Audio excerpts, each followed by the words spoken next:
నమస్తే, welcome to Suman TV. నేను పద్మిని. ప్రస్తుతంతో పాటు అడ్వకేట్ నాగేశ్వరరావు గారు ఉన్నారు. మాట్లాడదాం. సార్ నమస్తే సార్.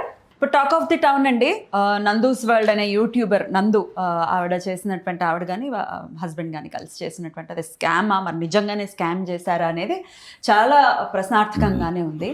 కొన్ని కోట్లనే చెప్తున్నారు. మరి అక్కడ జాబ్ ఇప్పిస్తాము అని చెప్పి ఇక్కడ వాళ్ళ దగ్గర లక్షలు, ఒక్కొక్క పర్సన్ దగ్గర 20 lakhs తీసుకున్నారని కూడా చెప్తున్నారు. మీకు ఆఫీస్ లండన్లో కూడా మీకు ఆఫీస్ ఉంది, దుబాయ్లో ఉంది, అమెరికాలో కూడా ఉంది. అయితే లండన్లో మీకు ఉంది కాబట్టి అక్కడున్న లాస్ ప్రకారం ఎట్లా ఉంటుందండి అక్కడ? అంటే ఇక్కడ మరి ఆల్రెడీ డబ్బులు పే చేసేసిన వాళ్ళకి మరి న్యాయం జరుగుతుందా?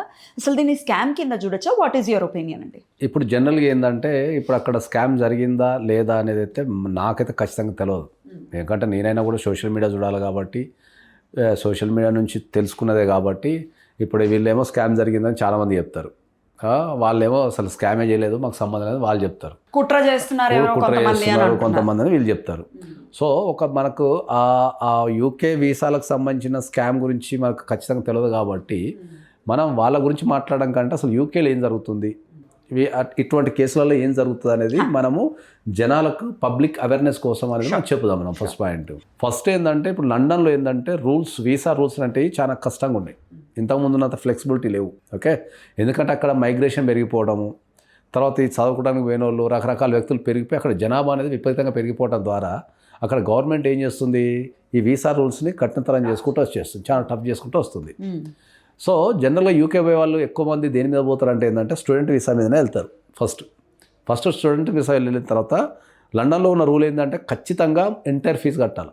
స్టూడెంట్ వీసా మీద కనుక వెళ్తే కోర్స్ ఫీజు ఎంత ఉందో అంత ఒకటేసారి కాదు, ఇన్స్టాల్మెంట్ అనేది ఖచ్చితంగా కట్టాలి, తప్పించుకోనికి ఉండదు. ఇంతకుముందు లెక్క ఏ వీసా మీద పడితే ఆ వీసా మీద ఏ కాలేజ్ పడితే ఆ కాలేజ్ లేదు. సో ఖచ్చితంగా ఏంటంటే అక్కడ మొత్తం ఫీజు కట్టాలి. తర్వాత నీకు ఏమవుతుంది, చదువు అయిపోయిన తర్వాత మనకు 18 నెలల నుంచి 2 years వరకు మనకు ఒకటి అది సేమ్ ఫీల్డ్లో పని చేసుకునే మనకు వర్క్ పర్మిట్ ఇచ్చే అవకాశం ఉంటుంది ఆ 2 years వరకు. సేమ్ ఫీల్డ్ అంటే నువ్వు చదివిన ఫీల్డ్. ఇప్పుడు ఒకవేళ బీటెక్ చేస్తే కనుక ఇంజనీరింగ్, ఎంబీఏ కనుక చేస్తే ఎంబీఏ ఫైనాన్స్ చేస్తే ఫైనాన్షియల్ రంగము, అట్లా అంటే నువ్వు చదివిన సేమ్ ఫీల్డ్లోనే నువ్వు ఒక 2 years వరకు నీకు లీగల్గా జాబ్ చేసుకునే అవకాశం ఉంటుంది. ఈ 2 years లోపు నువ్వు జాబ్ చేసుకున్న తర్వాత ఒక కంపెనీ నేను హైర్ చేసుకుంటే కనుక, ఓకే, అక్కడ అంటే యూకేలో పెట్టిన కంపెనీ కనుక హైర్ చేసుకుంటే కనుక అప్పుడు వాళ్ళకి జాబ్ ఆఫర్ ఇస్తే వీళ్ళు మిగతాది అది జాబ్కు మారుతుంది వీసా. ఓకే, వర్క్ పర్మిట్ మారిపోయి వాళ్ళు అక్కడ నుంచి అక్కడ నివసించే అవకాశం ఉంటుంది. సో అందరు ఎదుర్కొనే ప్రాసెస్ ఏంది, లండన్ వీసా నీకు యూకే వీసా అనేది 99% సక్సెస్ రేట్ ఉంటుంది. 99% సక్సెస్ రేట్ ఉంటుంది. ఒక 1% 2% మనం రకరకాల కారణాల్లో చెప్పలేము, కానీ 99% సక్సెస్ రేట్ ఉంటుంది. సో అందరూ ఇమీడియట్లీ యూకేకి వేసుకుంటారు. First point. స్టడీస్ అయిపోయిన తర్వాత మళ్ళీ ఆ 2 years అయిపోయిన తర్వాత చాలా మందికి జాబులు లేవు. అక్కడ చాలా మందికి జాబులు లేవు. తిరిగి వచ్చేయాలి కదా, తప్పకుండా తిరిగి రావాలి. ఈ తిరిగి రావాలంటే ఎట్లయితుంది, ఇప్పుడు మనకు భారతదేశంలో ప్రాబ్లం ఏంటంటే మా వాడు లండన్ పోయిండు, లండన్లో చదువుతున్నాడు, లండన్లో పని చేస్తున్నాడు, ఇంటికాడ ఈ డప్పు కొట్టిన వాళ్ళంతా వీళ్ళు ఏం చేస్తారు, అక్కడ బిల్డప్ ఇస్తాడు, తిరిగి రావడం మళ్ళీ నామోషి కనుక ఏం చేయాలా. ఈ మధ్యలో ఏంటంటే కంపెనీలు ఇప్పుడు జాబులు ఇస్తాను లేవు. లండన్లో కంపెనీలో చాలా రిసెషన్ ఉంది, జాబులు ఇస్తాను లేవు. ఈ వీసాలు కూడా హై ఎండ్ సాలరీస్ పెట్టిండు. మినిమం 60,000 pounds కనుక ఉంటేనే జాబ్ ఇవ్వాలని ఉంటుంది. తర్వాత ఏంది, కంపెనీ వాడు ఏంటంటే ఇప్పుడు వాడు పెట్టాలనుకో, సపోజ్ జాబు వాడు పెట్టాలంటే గవర్నమెంట్కి చాలా పైసలు కట్టాలి. సో వాడు పైసలు కట్టి ఆ వీసా వాళ్ళని చేంజ్ చేసుకొని ఇదంతా నాకు తలకాయ నొప్పి ఎందుకు అని చెప్పేసి వాడు లండన్లో సెటిల్ అయిన వాళ్ళనే తీసుకుంటాడు. ఏది పిఆర్ ఉన్న వాళ్ళనో పాస్పోర్ట్ ఉన్న తీసుకుంటాడు తప్ప ఈ స్టూడెంట్ వీసా కన్వర్ట్ కావడం చాలా కష్టం. అన్లెస్ అంటే వాళ్ళకి నిజంగా షార్టేజ్ ఉంటుంది తప్ప తీసుకోరు. సో ఈ చదువు 2 సంవత్సరాలు అయిపోతుంది, వర్క్ పర్మిట్ 2 సంవత్సరాలు అయిపోతుంది. తర్వాత ఇక ఏం చేయాలి, కంపెనీలు లేవు. ఏం చేయాలంటే దొంగ కంపెనీలు ఉంటాయి. కొంతమంది ఈ వీసాలు ఈ దొంగ కంపెనీలు అక్కడ మనం సిఓఎస్ అంటాం. సిఓఎస్ అంటే ఏంటంటే సర్టిఫికేట్ ఆఫ్ స్పాన్సర్షిప్. అంటే ఏదైనా ఒక కంపెనీ ఉంటే ఆ నచ్చిన వ్యక్తికి అరే నా దగ్గర జాబ్ ఉంది నువ్వు రా అని చెప్పేసి సిఓఎస్ రిలీజ్ చేస్తాడు. అంటే సర్టిఫికేట్ ఆఫ్ స్పాన్సర్షిప్ అంటారు. అది రిలీజ్ చేస్తే జాబ్ వస్తుంది. సో ఈ సిఓఎస్ని ఇప్పుడు వానికి దగ్గర చదువు అయిపోతుంది, 2 సంవత్సరాల వర్క్ పర్మిట్ కూడా అయిపోయిన తర్వాత ఇక వాని దగ్గర 2 ఆప్షన్లు ఉంటాయి. ఖచ్చితంగా జాబ్ కొట్టాల్సిందే లేదా ఇంటికి పోవాల్సిందే. సో ఈ జాబు కొట్టకుండా ఇంటికి పోకుండా ఏంటంటే ఈ డమ్మీ కంపెనీలు ఏవైతే ఉంటాయో కొన్ని కంపెనీలు పెడతారు అక్కడ సిఓఎస్ అని కంపెనీలు పెట్టి గవర్నమెంట్ నుంచి పర్మిషన్ తీసుకుంటారు సిఓఎస్ అని. తెచ్చుకొని దాని మీద జాబులు ఇస్తుంటారు ఇంకా. సో ఆ కంపెనీలు పెట్టి వీళ్ళకి జాబులు ఇచ్చినందుకు మినిమం 20 లక్షల నుంచి 30 లక్షలు 40 లక్షల రూపాయలు వసూలు చేస్తున్నారు. Depend upon the persons necessity, వాళ్ళకున్న కెపాసిటీని బట్టి యావరేజ్గా 20 లక్షల నుంచి 50 లక్షలు స్పాన్సర్ చేస్తున్నారు. ఇప్పుడు వీళ్ళకి కూడా అట్లనే పదుల సంఖ్యలో కంపెనీలు ఇప్పుడు ఉన్నాయి అని చెప్పి అదే వింటున్నాం. అంటున్నారు అంతే. ఇప్పుడు మనం అంటే వాళ్ళు నేరం చేసినా లేదని మనకు తెలియదు, కానీ ఇక్కడ ఎవరికి తెలియని ఒక బ్యూటిఫుల్ విషయం ఏంటంటే ఇంత మొత్తుకుంటున్న ఈ వ్యవస్థలో ఎవరికి తెలియని ఒక బ్యూటిఫుల్ విషయం ఏంటంటే ఎవరైతే పైసలు ఇచ్చిందో వాడు ఏమైనా కంప్లైంట్ ఇస్తే ఫస్ట్ వాళ్ళు లోపలికి పోతాడు. అక్కడ వాడిని వేసేస్తారు ఫస్ట్. ఎక్కడ? ఇక్కడ యూకేలో యూకేలో ఏంది, ఎవడన్నా పైసలు ఇస్తే ఫస్ట్ నువ్వు ఇల్లీగల్ పనులను ప్రోత్సహించినావు కాబట్టి నేనే తప్ప అని చెప్పి ఫస్ట్ నేను లోపటేస్తారు. ఇమ్మీడియట్లీ డిపోర్టేషన్ చేసి వీసా క్యాన్సిల్ చేస్తారు. This is the advantage in the UK. ఎవడన్నా పొల్యూషన్ పోయి సార్ నాకు వాడు జాబ్ ఇస్తా అంటే నేను 20 లక్షలు కట్టినా సార్ అన్నాడు అనుకో, ఫస్ట్ వీళ్ళు డిపోర్టేషన్ చేస్తారు. నువ్వు ఇల్లీగల్ పని చేస్తున్నావు వీడికి వచ్చి దేశంలో, నీకు జాబ్ రావాలంటే నువ్వు డైరెక్ట్ సంపాదించుకోవాలి, కానీ నువ్వు దొంగ సర్టిఫికేట్లు కొని జాబులు తెచ్చుకుంటావు అని చెప్పి ఫస్ట్ వీళ్ళు డిపోర్ట్ చేస్తారు. కంపెనీ ఎట్లా ఎంకరేజ్ చేస్తుంది అక్కడ గవర్నమెంట్? ఏది ఇప్పుడు ఎందుకు ఇప్పుడు నాకు కంపెనీ ఉంది, నా కంపెనీ యూకేలో ఉంది, నాకు సిఓఎస్ ఉంది, నేను అడ్వకేట్స్కి నేను సిఓఎస్ ఇవ్వచ్చు, అక్కడ నేను సిఓఎస్కి ఇవ్వచ్చు, ప్రతిదీ పేపర్ మీదనే ఉంటుంది. ఇప్పుడు నేను ఒక అడ్వకేట్ని కనుక నేను నియమించుకుంటే నేను ప్రతి నెల జీతం వేయాలా, ఖచ్చితంగా జీతం వేయాలా, గవర్నమెంట్కి ట్యాక్స్ కట్టాలా. ఒక నెల ట్యాక్స్ నేను 1500 to 2000 pounds కట్టాలా గవర్నమెంట్కి. ఒక నెలకు ఒక 1500 pounds అంటే it's nothing but 2 lakhs. 2 lakhs rupees నేను ట్యాక్స్ కట్టాలా. నిన్ను నియమించుకున్నందుకు నేను 2 lakhs రూపీస్ ట్యాక్స్ నెలకు. సంవత్సరానికి ఎంత కట్టాలా ఒక ఎంప్లాయ్కి? నిజంగా నాకు జెన్యూన్ రిక్వైర్మెంట్ ఉండి నాకు వర్క్ జరుగుతుందంటే నేను తీసుకుంటాను. ఇప్పుడు ఇప్పుడు నా ఆఫీస్ నుంచి నా 5 సిఓఎస్లు ఉన్నాయి, నాకు 5 నేను రిక్రూట్మెంట్ చేసుకోవచ్చు. నేను ఏమైనా తప్పు చేసిన అనుకో క్యాన్సిల్, నా వీసా క్యాన్సిల్ చేసేస్తారు, నా కంపెనీ క్యాన్సిల్ చేసేస్తారు, కంపెనీ మీద పెనాల్టీ కూడా ఇస్తారు. 60,000 pounds నుంచి పైకేసే అవకాశం ఉంది. ఇంకా నేను వేరే దేశస్తున్నా కాబట్టి, అంటే నాకు యూకే పాస్పోర్ట్ లేదు కాబట్టి నన్ను 14 years నుంచి లైఫ్ టైం జైలు వేసే అవకాశం కూడా ఉంది. అక్కడ యూకే సిటిజన్ ఉంటే కొద్దిగా అడ్వాంటేజ్. అక్కడ కనుక యూకే పాస్పోర్ట్ ఉండి ఇటువంటి క్రైమ్స్ చేసినా కూడా కొద్దిగా అడ్వాంటేజ్. అడ్వాంటేజ్ ఏంటంటే మనకున్నంత ఉండవు. ఫస్ట్ మనల్ని వేరే దేశంలో కూడా ఇమీడియట్ లోపల వేసేస్తారు, తర్వాత వీసా క్యాన్సిల్ చేసేస్తారు, తర్వాత అంత చికాకు అవుతుంది.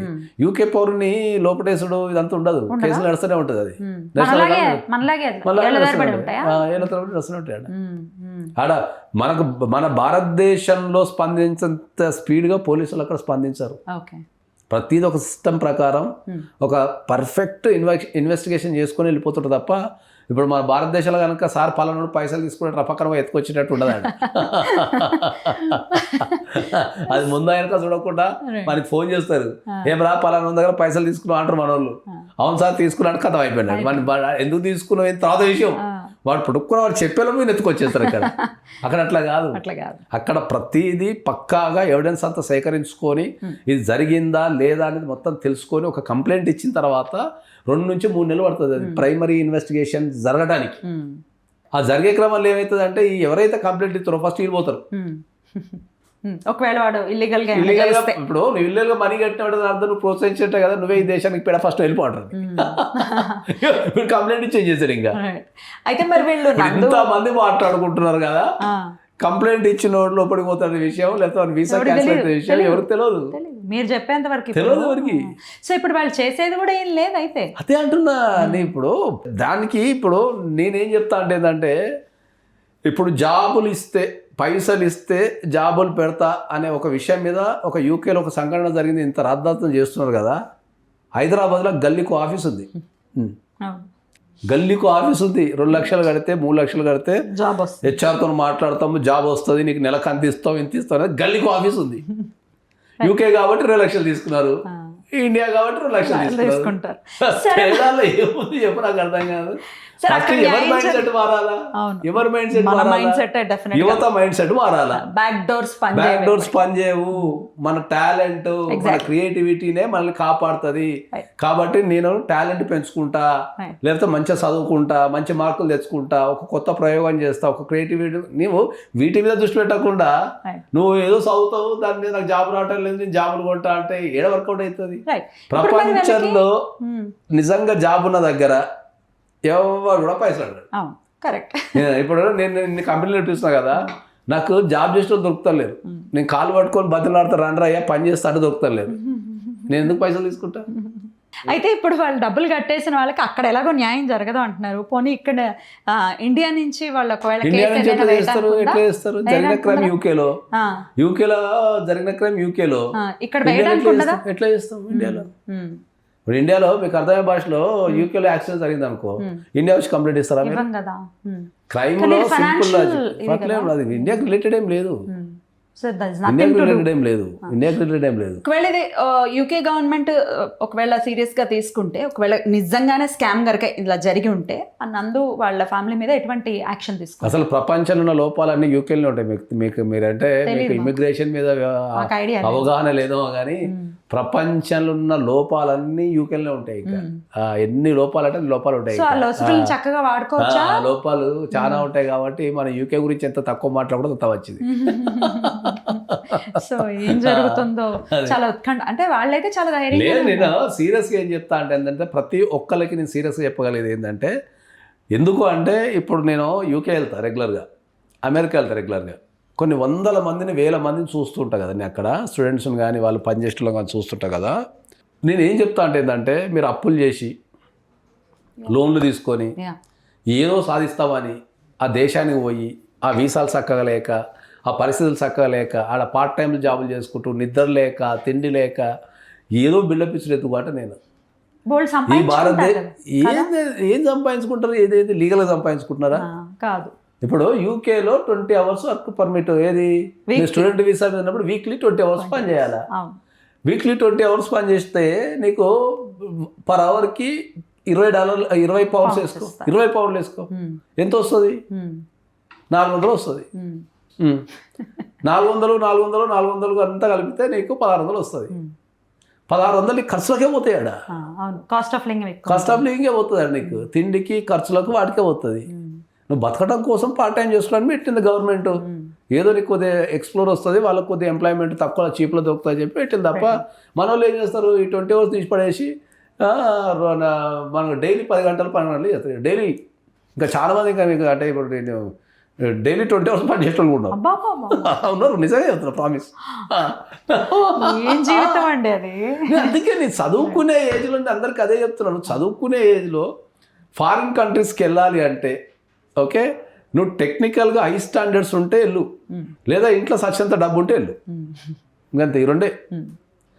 నీకు టెక్నికల్ హై స్టాండర్డ్స్ ఉన్నాయి, ఇంటర్నేషనల్ లెవెల్లో నువ్వు ప్రయోగాలు చేయాలా, నీకు హయ్యెస్ట్ మార్క్స్ ఉన్నాయి, బాగా విపరీతమైన నువ్వు చాలా బ్రిలియంట్ స్టూడెంట్ అనుకుంటే వెళ్ళు. అట్లాంటి వాళ్ళ గౌరవం ఉంటుంది.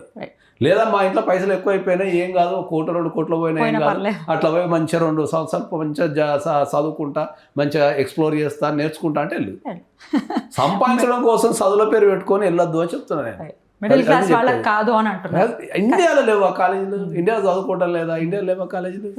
ఇంకొక ప్రశ్న సార్, వాళ్ళ కేసు పక్కన పెట్టేసి ఇప్పుడు మీరు అన్నట్టుగా గల్లీకి ఒక ఆఫీస్ ఉంది, ఇట్లాంటిది నేను ఉద్యోగం ఇప్పిస్తాను లక్షల్లో దండుకుంటున్నాను. మరి ఇట్లాంటి వాళ్ళు ఒకవేళ ఇక్కడ అట్లాంటి కేసెస్ ఒకవేళ పెడితే న్యాయం జరుగుతుందా? ఏ న్యాయం జరుగుతుంది? దేశంలో వాడు ఆల్రెడీ తీసుకున్న పైసలని ఖర్చు పెట్టేస్తాడు అంతే. వాడు మోసం చేసినట్టు పోయి కంప్లైంట్ ఇస్తారు, వాడిని ఎత్తుకొచ్చి 1 నెల రోజులు జైలు పెడతారు. అంతేనా? కదా, నెల జైలు పెడతారు, వీడు అడిపోతాడు, వాడు అడిపోతాడు. వీడు కట్టినోడేమో వాడు మోసం చేసిన వాడు తిరుగుతుంటాడు, వీడేమో వాడి పైసలు వీడు చేసుకుంటాడు.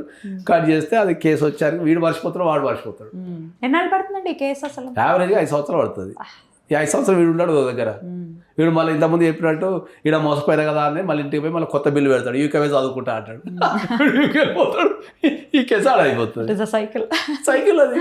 లేదా వీడికి కుట్టిదో గుడ్డిదో ఏదో జాబ్ వస్తుంది, ఆ జాబ్లో పడిపోతాడు, ఆ జాబ్ రాగానే పెళ్లి చేస్తాడు, కేసు ఉంటే ఎవరు తిరుగుతాడు? వదిలేస్తారు. కేసు పెట్టేటప్పుడు ఉన్న ఆవేశము నడిపేటప్పుడు ఉండదు మనిషి. కరెక్ట్. పెట్టిన తర్వాత నడపలేరు చాలా మంది. Exactly, right sir. మొత్తానికైతే చాలా హల్చల్ చేస్తుంది ఈ అంశము నందూస్ వాళ్ళకి సంబంధించి. చూద్దాం ఇంకా ఎటువంటి టర్న్స్ తీసుకుంటుందో, అసలు నిజంగానే ఒకవేళ బాధితులకి న్యాయం జరుగుతుందో లేదో. Let's hope for the best. Thank you sir.